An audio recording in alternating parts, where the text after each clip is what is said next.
mga grasa. May gagawin tayong makina ngayon for FL1. Mausok na yung dipstick niya. So pino pa naman yung tunog niya.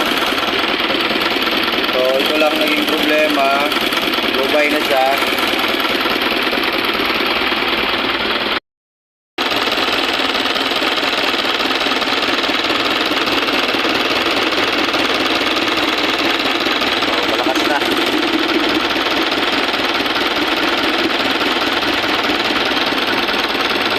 Grasa, ang gagawin natin dito sa mga ganyang pangyayari, malawag na ang piston ring yan.